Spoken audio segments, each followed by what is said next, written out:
आये हनुमंत विराजिए, आये हनुमंत विराजिए,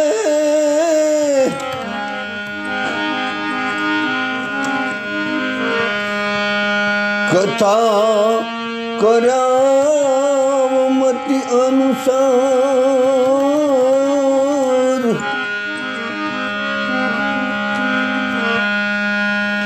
प्रेम सहित गादी करावो,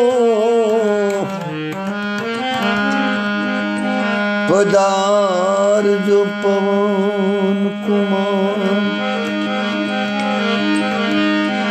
प्रेम सहित गादी धरावो,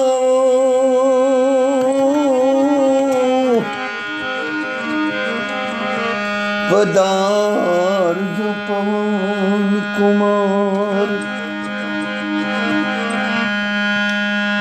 सियावर चंद्र पद प्रिय, राधा वर कृष्ण चंद्र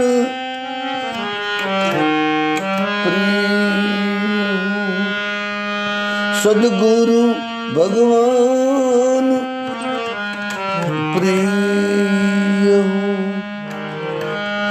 गौ माता भगवान प्रिय।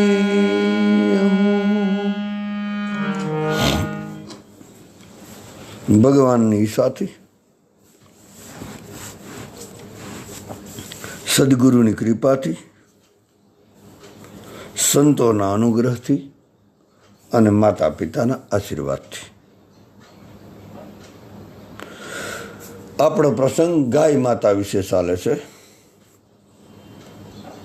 અને આપણા બધા શાસ્ત્રો, બધા પુરાણો, બધા ઇતિહાસો, બધા ધર્મગ્રંથો જો તપાસ કરવામાં આવે, એનું અવલોકન કરવામાં આવે તો મોટે ભાગે બધા સંતોએ, જેટલા મહાપુરુષોએ ઈશ્વરની પ્રાપ્તિ કરી, એવા બધા જ મહાપુરુષોએ ગૌ માતાની સેવા કરી. કોઈ સંત એવો લગભગ નહીં હોય કે જેને માતા પિતાની કે ગાય માતાની કે કોઈ દિન દુખિયાની જેને સેવા ન કરી. કારણ કે સેવા ક્ષેત્રમાં જવું જ પડે. યા તો કદાચ શરૂમાં સાધક અવસ્થામાં બધા ભક્તોએ, સાધકોએ સેવા કરી હશે, અથવા તો એ પોષી જાય, એને પ્રાપ્તિ થઈ જાય, અધ્યાત્મ મળી જાય, પરમાત્માનો પ્રેમ મળી જાય, એ પછી પણ મહાપુરુષો ગાયોની સેવા માટે પાછા ફર્યા. કદાચ શરૂમાં ન કરી તો અંતમાં.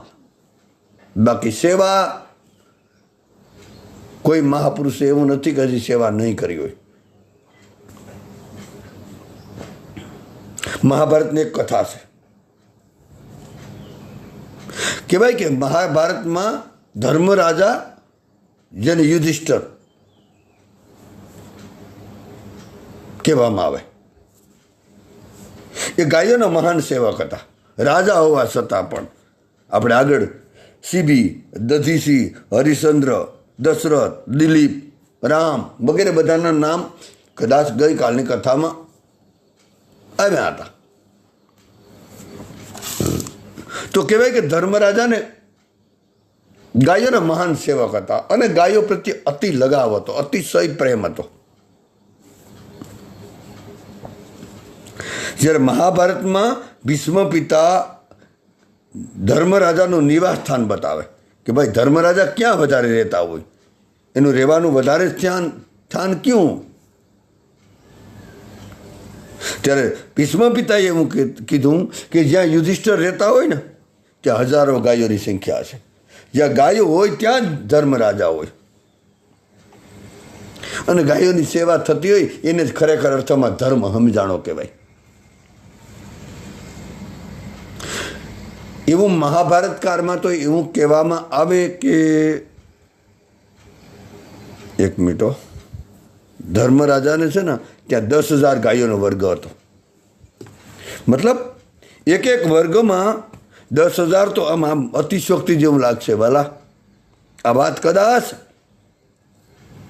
આપણા મગજમાં આજના બુદ્ધિવાદીઓને નહીં ઉતરે, પણ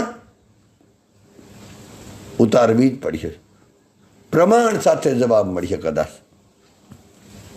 એના કેટલાય પ્રમાણો છે.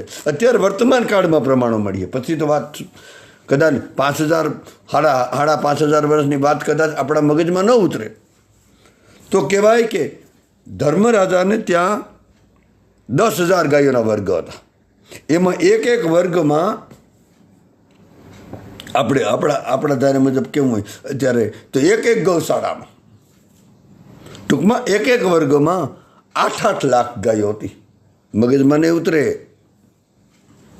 જરા અતિશયોક્તિ જેવું લાગે, બનાવટ જેવું લાગે, અને આજના ભણેલાને આ વાંધો આવી જાય. પણ આ વાત સ્વીકારવી પડશે. ભલે 5,500 વર્ષની વાત છે, પણ અત્યારનું પ્રમાણ, અત્યારે વર્તમાન કાળનું પ્રમાણ, અત્યારે જો વર્તમાન કાળમાં અત્યારે હાલમાં આજનું ઘડીમાં રાજસ્થાનમાં જવાનું. રાજસ્થાનમાં ગૌશાળાનું નામ છે શ્રી ગોપાલ ગોવર્ધન ગૌશાળા. શ્રી ગોપાલ ગોવર્ધન ગૌશાળા. પથમેડા, જે પથમેડા છે ને રાજસ્થાનમાં, જેને કહેવાય કે ગૌ મહાતીર્થ કહેવામાં આવે. કોઈ બીજા બધા તીર્થ છે. આપણે બધા યાત્રાએ જાય તો તીર્થ સ્નાન ઘણી જગ્યાએ કરીએ, પણ કહેવાય કે ગૌ માતા જે ગોપાળ ગોવર્ધન ગૌશાળા પથમેડા ધામ, અને રાજસ્થાનમાં જે ગોધામ કહેવામાં આવે, જેને આમ શું કેવું કે મહાતીર્થ. તીર્થ નહીં વાલા, કેટલી ગાયો છે ત્યાં. અને ત્યાંના મહંત, ત્યાંના મહાપુરુષ પરમ શ્રદ્ધેય, જેનું આમ હું એનું નામ આમ કેમ કેવું, એનું નામ તમને કોઈ પુસ્તકોમાં જોવા નહીં મળે, બહુ એની તસવીર પર જોવા નહીં મળે. જે મહાપુરુષનું નામ છે, જે ગૌશાળા હલાવે પથમેડામાં, જે મહાતીર્થ ગૌશાળા કહેવામાં આવે, ગોધામ ગૌશાળા કહેવામાં આવે, એનું નામ છે ગો ઋષિ, એટલે ગાયોના ઋષિ સ્વામી દત્ત શરણાનંદ. સ્વામી દત્ત શરણાનંદ મહારાજ, જે ગાયોના આમ શું કહેવાય કે જેના દ્વારા જે નિમિત્ત બન્યા, જેને પરમાત્માએ પ્રેરિત કર્યા છે, પરમાત્માએ નિમિત્ત બનાવ્યા છે, એવા એક મહાપુરુષ સ્વામી શ્રી દત્ત શરણાનંદ. હાલમાં અત્યારના સમયમાં કોઈને જવું હોય તો ત્યાં જઈ આવજો, ભરોસો ન આવે તો. 1,60,000 ગાયો છે.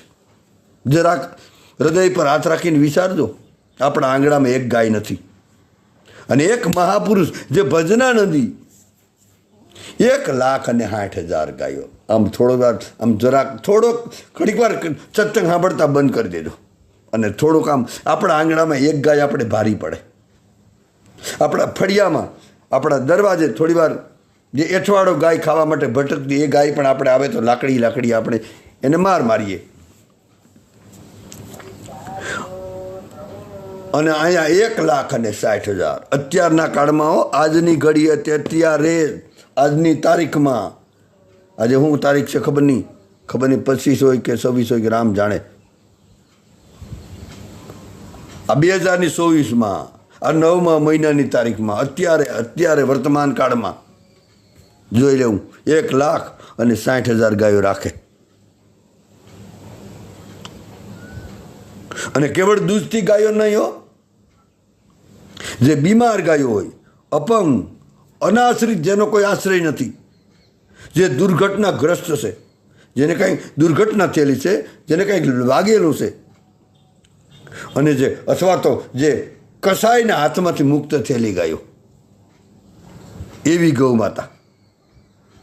1,60,000 ગાયો દૂધથી ગાયો નથી, જેને આપણે ધક્કા મારીને કાઢી મૂકી, જેને કસાઈ લોકો લઈ જતા હતા એની પાસેથી છોડાવેલી ગાયો, જે નિરાધાર છે, જે વિકલાંગ છે, જે સુરદાસ છે, જે બીમાર છે,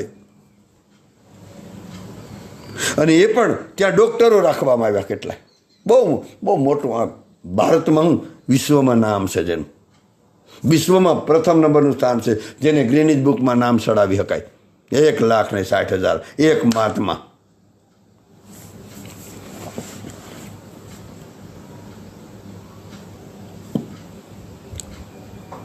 અને ત્યાં ડૉક્ટરો દ્વારા ગાયોનું ઓપરેશન થાય એવી સુવિધા રાખી. ગાયોને નવડાવવામાં આવે, ખવડાવવામાં આવે, એનું ઓપરેશન કરવામાં આવે, એવા કેટલાક આધુનિક એ લોકોએ ઉપાય ગોઠવી દીધા. એમાં ઉપકરણો, એમાં મશીનો, એવી એમ્બ્યુલન્સ, બધી જ સુવિધા રાખી. ટૂંકમાં ભરપૂર માત્રામાં સાધનો રાખવામાં આવ્યા, કેટલા ડૉક્ટરો રાખવામાં આવ્યા, કેટલા સેવકો ત્યાં સેવા કરે. મોટું તીર્થ છે. કદાચ વૃંદાવન, અયોધ્યા, કાશી આપણી યાત્રા ન કરી શકીએ ને તો કાંઈ વાંધો નહીં, પણ આવી કોઈ ગૌશાળાની નોંધ લેવી. ત્યાં જે આપણે આમ હવે વિષયાંતર થઈ જાય વાલા, એક ગાય જેને આંગણે હોય ને એ આંગણું વ્રત છે, એ આંગણું ગોકુળ છે, એ આંગણું અયોધ્યા છે, એ આંગણું કાશી ભૂમિ છે, એ કૈલાસ છે. તો અહીં 1,60,000. થોડી વાર આમ સત્સંગ સાંભળતા જરાક આમ વિચાર તો કરજો કે 1,60,000 એક મહાત્મા રાખે.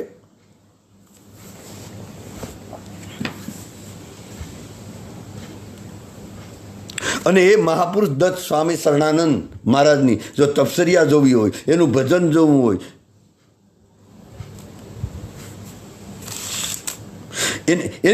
એને પહેલાં એવો વિચાર આવ્યો હશે કે આવી મારા દેશની ગાયોની સ્થિતિ. પછી એના ગુરુ પાસે આજ્ઞા લીધી, અનુમતિ લીધી, અને પોતાનો જે આશ્રમ છે ને એનો ત્યાગ કરી દીધો. અને જાતિ પાતિ બધા સંપ્રદાયોથી ઉપર ઉઠી બધી માન્યતાને એક બાજુ રાખી અને પૂરા ભારતમાં, આખા ભારતમાં ગૌ માતાનો મહિમા સ્થાપિત કરવા માટે કે જે આપણે બધાને ભાન પડે કે ગાયો શું છે. કહેવાય કે એને એવો સંકલ્પ કર્યો 2.5 લાખ કિલોમીટરનો. માફ કરી દો જરાક, આમ ધ્યાનથી સાંભળજો. 2.5 લાખ કિલોમીટર એવી લાંબી યાત્રા જે 31 વર્ષ સુધી પૂરી ન થાય. સતત આમ ખુલ્લા પગે હાલવાનું અને કોઈ પણ વાહન વગર પોતાના પગપાળા ચાલીને ભારત દેશમાં એક ગામડામાં ફરી ચારે બાજુ એક ગામડામાં, એક વિસ્તારમાં, એક એરિયામાં ફરી 31 વર્ષે તો એ પૂરી થાય. કેટલી? 2.5 લાખ કિલોમીટર એ પગપાળા હાલીને. અને હજી તો શરૂ થઈને એને કદાચ 12-15 વર્ષ થયા.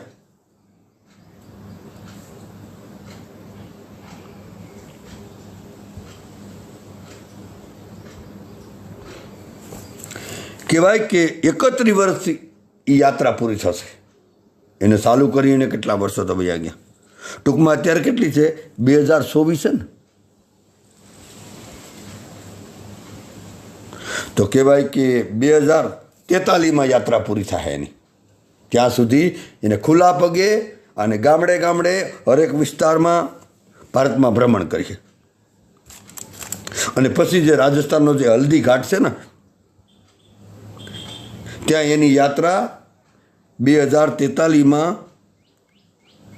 બિલકુલ નિષ્કામ ભાવથી, કોઈ પણ હેતુ નહીં, કોઈ પણ જગ્યાએ રસ્તામાં જતા હોય તો કોઈના ઘરે જવાનું નહીં. એના આશ્રિતોએ પણ એવું જ કર્યું. કોઈ પાસેથી 1 રૂપિયો લેવાનો નહીં. આ છે ભજનવાલા, આ છે ત્યાગ, આ છે સમર્પણ.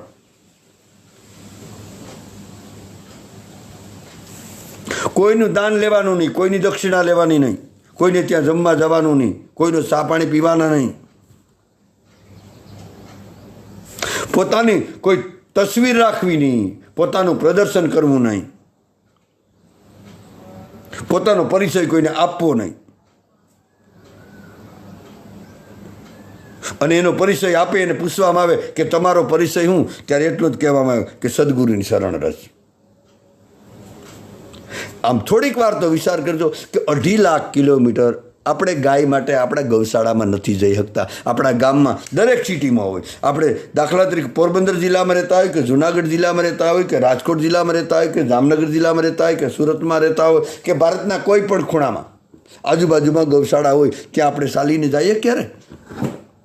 આપણે કેવલ મંદિરમાં જ, માફ કરજો, મંદિર છે, પણ હાલતું ચાલતું, બીજી વાર બોલું, હાલતું ચાલતું મંદિર ગાય છે.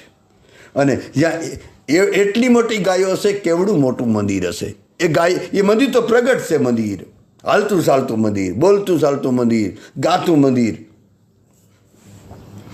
આ મંદિરે જાવ એનો વાંધો નથી જરાય, પણ આજુબાજુમાં આપણી ગૌશાળા હોય, જ્યારે આપણી ઈચ્છા થાય ને મંદિરે જવાનું, તો માફ કરજો, મંદિરે એક બાજુ રાખજો.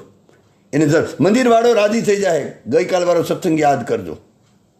જો મંદિરવાળાને યાદ કરવો હોય, મંદિરવાળાને રાજી રાખવો હોય, તો એની ગૌશાળામાં જાઓ. ત્યાં ગાયોને સ્પર્શ કરો, ગાયોને જો શક્તિ હોય તો ગાયોની સેવા કરો, શરીર સક્ષમ હોય તો સેવા કરીએ, શરીર સક્ષમ ન હોય ને આપણે પૈસાથી સક્ષમ હોય તો પૈસા દ્વારા સેવા કરીએ, પૈસાથી શરીરથી ન હોય તો કંઈ બુદ્ધિ દ્વારા કાંઈક પણ કરીએ. ભાગ્ય બડા તો રામ ભજ, વખત બડા કુશ દે, અકલ બડી તો ઉપકાર કર, જીવન જીવાનું ફલ એ, બાકી આમને એમ જવાના.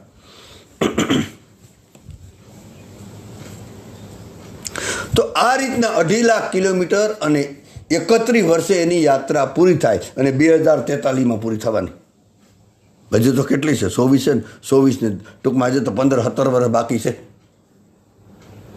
ત્યાં સુધી એને નક્કી કર્યું, અને કહેવાય કે અંત તો ક્યારે લેતા નથી.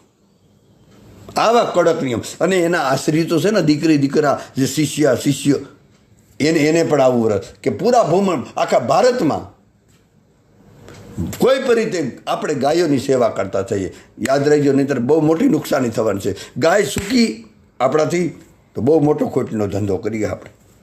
પછી અતિવૃષ્ટિ, અનાવૃષ્ટિ, ભૂકંપ, દુષ્કાળ ને આ બધું થવાનું જ છે. રોગચાળો આપણે જોઈએ અત્યારે, ક્યાં શાંતિ છે? દેખાડો. કહેવાનો મતલબ કે નિષ્કામ ભાવથી, કોઈ હેતુ વગરની. ટૂંકમાં આપણે વાત એ હાલતી હતી કે ધર્મરાજાને જો એટલી ગાયો 5,500 વર્ષ પહેલાં હોય તો આજે પ્રમાણ. પછી યુવાનો કે આ તો કબૂલ કરવું પડે ને કે 1,60,000. આમ થોડી વાર તો તમે જોજો વાલાઓ, થોડી વાર આપણા આંગણામાં સમાય, આપણા ફળિયામાં સમાય, આપણા એરિયામાં ન સંભળાય. કહેવાય 40-50 કિલોમીટરમાં તો એનું બધું ગોઠવેલું છે. આપણો આખો એક સિટી વસી જાય ને એવડી મોટી તેની ગૌશાળા છે.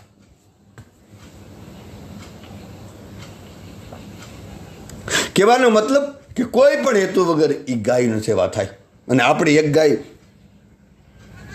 આપણે તો એક ગાય રાખતા હોય, ઘણા મોટા ભાગે હારા માણસો, જે કહેવાતા હારા માણસો હોય, ગાય રાખે, ગાયને દોઈ લે અને પછી ગાયને મૂકી દે. સાંજે પછી ગાય આવી જાય, વરે પછી દોઈ લે, અને એમ કરતાં ગાયની જરૂર એ પૂરી થઈ જાય. હવે ગાય વૃદ્ધ થઈ ગઈ, વિકલાંગ થઈ ગઈ, દૂધ દેતી બંધ થઈ ગઈ, ત્યારે ગાયને ખુલ્લી મૂકી દો.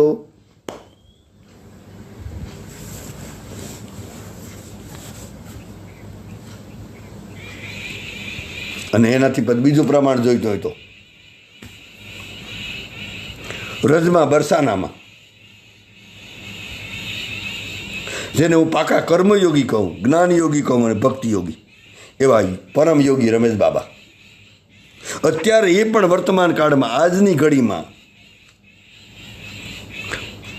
કહેવાય કે 60,000 ગાયો છે. રમેશ બાબા, માન મંદિર, બરસાના. એક ફકડ મહાપુરુષ છે, ફકડ, જે અકિંચન છે, જે વિરક્ત છે, જે નિસ્પૃહી છે. એ 60,000 ગાયો રાખે નિષ્કામ ભાવથી, કોઈ પણ હેતુ વગર, કોઈ પાસે ફાળો કરવા જતા નથી. આવા મહાપુરુષો.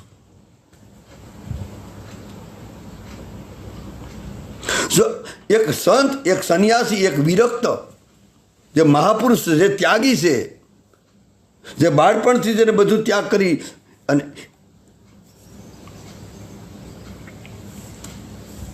જો આવી રીતના સાધુ સંતો અને સંન્યાસીઓ જો ગાયો રાખતા હોય તો આપણે 1-2 ગાયો ન રાખીએ. કમસે કમ આપણે ઘરે ન બાંધી શકીએ તો એક બે ગાયો દત્તક તો લઈ લ્યો. એક બે ગાયો દત્તક ન લઈ શકીએ, મોટા દુર્ભાગ્ય છે આપણે. અથવા તો ગૌશાળામાં જઈને સેવા કરવા ન જઈ શકીએ. આ લોકો એક મહાપુરુષ દત્ત શરણાનંદ 1.5 લાખ ગાયો રાખે, 1,60,000 ગાયો રાખે. રમેશ બાબા વિરક્ત સાધુ હોવા છતાં 60,000 ગાયો રાખે. અને આપણે એક બે ગાયો દત્તક ન લઈ શકીએ, એક બે ગાયોની સેવા ન કરી શકીએ, એક ગાય આપણે આંગણે બાંધી ન શકીએ.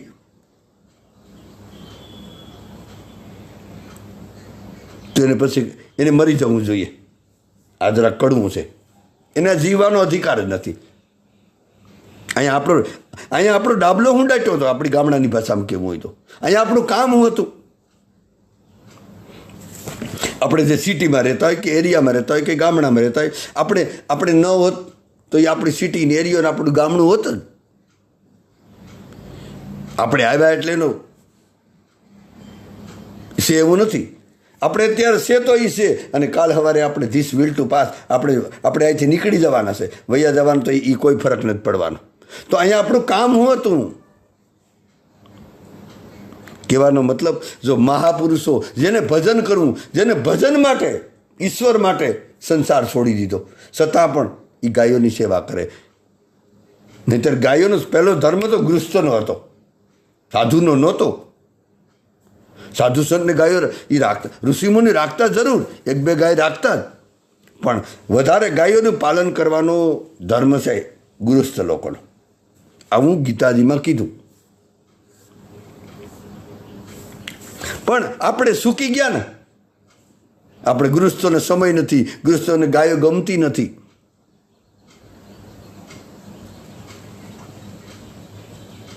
ખરેખર જો આપણે હિન્દુ કહેવાને લાયક હોય તો આપણે મહાપુરુષો ગાયો, જેને ભજન કરવું છતાં પણ એ ભજન, જોકે એનું ભજન નથી છૂટતું, છતાં પણ એક ભજનની માળા એક બાજુ રાખીને ગાયોની સેવા કરવા જાય, તો આપણે એટલું ન કરી શકીએ. અને આજે પણ વર્તમાન કાળમાં આજે મોટાભાગના સાધુ સંતો કથાકારો પોતપોતાના આશ્રમમાં, ગૌશાળામાં પોતપોતાના સામર્થ્ય પ્રમાણે કોઈ 100 ગાયો રાખે, કોઈ 500 ગાયો, કોઈ 200 ગાયો, અને પાલન પોષણ કરે. અત્યારે આપણે જોઈએ બધું, ચારે બાજુ જેટલા કથાકાર છે મોટા ભાગે. તો આપણે એક બે ગાયોનું પાલન પોષણ ના કરી શકાય? આપણાથી 2 ગાયોનું પાલન પોષણ ન થાય? આપણે એક બે ગાયોની વ્યવસ્થા ન કરી શકીએ? આજે 4 ભેંસો, કોઈ જગ્યાએ 8 ભેંસો માટે વ્યવસ્થા થાય, તો પછી ગૌમાતા માટે શા માટે વ્યવસ્થા કરતા નથી? પોતાના સંતાનો માટે, પોતાની પત્ની માટે સારી રીતે વ્યવસ્થા થઈ શકે છે.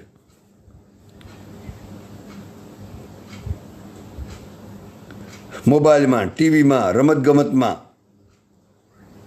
બગીચામાં, પાર્ટીમાં, ક્લબમાં, પિકનિકમાં, મનોરંજનમાં, આ બધે જવા માટે આપણાથી સમય છે, વ્યવસ્થા છે, બધું કરવાનું. ટીવી રાખવાની આપણી વ્યવસ્થા છે. આ બધા માટે આપણી પાસે પૈસા છે. મોબાઈલમાં કેટલા પૈસાનો ખર્ચો આવે એ આપણે કરી શકીએ. ટીવીમાં, રમતગમતમાં, પાર્ટીમાં જઈએ, મહેફિલોમાં જઈએ, બધા મનોરંજન કરવા જઈએ, મેળા મંડપમાં ભાટકવા જઈએ, ત્યાં પૈસાનો પાણો ખૂબ કરીએ આપણે. એના માટે પૈસા છે, ગાયો માટે નથી. પોતાના પરિવાર માટે, પોતાના સંતાનો માટે લાખો રૂપિયાનું પાણી ફેરવીએ. એ પાણી જ ફેરવજો, માફ કરજો, એ પાણી ફેરવવા આવે આપણે. એ પૈસાનો સદુપયોગ નથી થતો. કેનો દીકરો ભણી અને કેટલા દીકરાએ માતા પિતાની સેવા કરી, સારી રીતે ભણાવી લીધો, બધું કરવું જરૂર છે. નોકરી મળી ગઈ, કદાચ છોકરી મળી ગઈ, પછી આપણે ટોકરી વગાડવાની છે.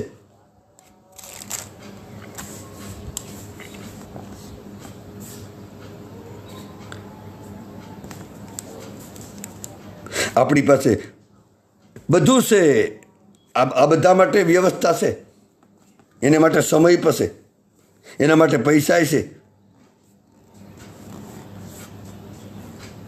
આપણે શરીરથી સક્ષમ છીએ, પણ દુઃખની વાત એ છે કે આપણને ગૌ સેવામાં ભાવ નથી, એટલે આપણે બહાના કાઢીએ છીએ. જો આપણને ગૌ સેવામાં ભાવ હોય તો કોઈ પણ વ્યક્તિ ગૌ માતાની સેવા કરી શકે. રાજસ્થાનમાં પથમેડા ગૌશાળામાં, યુપીમાં બરસાનામાં, રમેશ બાબાના માન મંદિરમાં ગૌશાળામાં બિલકુલ નિષ્કામ ભાવથી સેવા થાય. રાજસ્થાનની 1,60,000 ગાયોની એ પણ નિષ્કામ ભાવથી સેવા થાય, અને રમેશ બાબાના જે માન મંદિરમાં જે ગૌશાળા છે એમાં બિલકુલ નિષ્કામ ભાવથી સેવા થાય. વૃંદાવનમાં રાજેન્દ્રદાસજી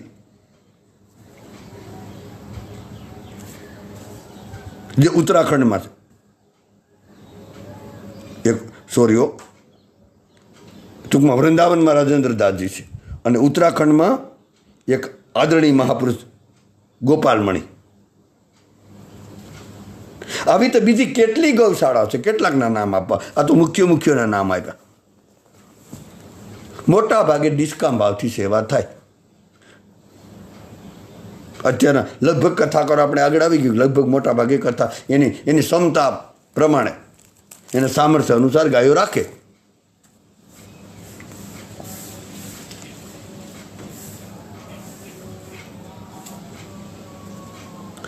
પણ આપણા જેવા માટે કદાચ પથમેળાની રાજસ્થાનમાં આપણે ન જઈ શકીએ ગાયોની ગૌશાળા દર્શન કરવા માટે.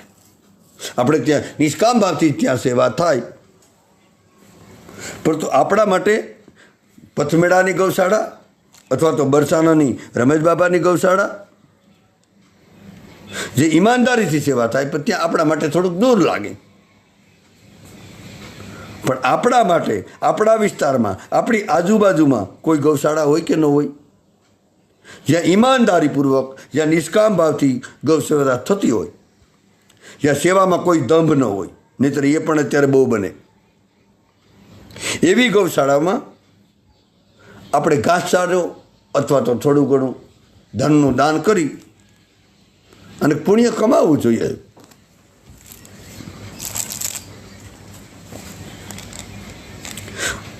અને આપણા વિસ્તારમાં ઘણી જગ્યાએ ગૌશાળા હોય છે, એમાં મોટા ભાગે પ્રામાણિકતાપૂર્વક સેવા થતી હોય ને,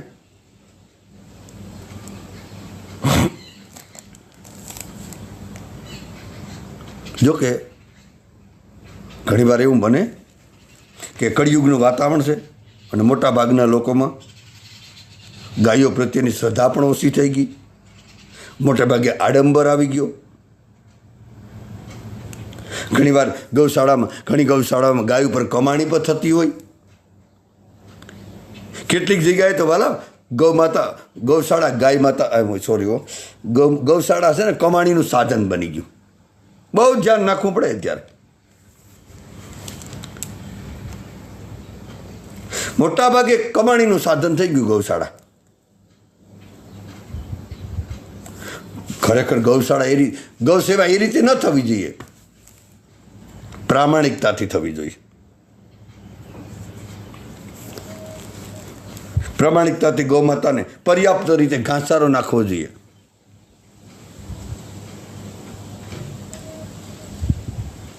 જોકે આપણે કદાચ પૂર્ણ રીતે નિસ્વાર્થ ભાવથી ન કરી શકીએ, નિષ્કામ ભાવથી ન કરી શકીએ, કારણ કે આપણે સંસારી માણસો છે.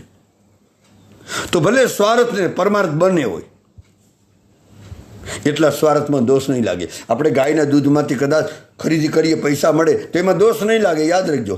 ભલે આપણે ગૃહસ્થ માણસો છે અને સ્વાર્થ પરમાર્થ બંને હોય. મહાપુરુષો કદાચ કરી શકીએ, આપણે ન કરી શકીએ તો પણ એ પણ ચાલશે.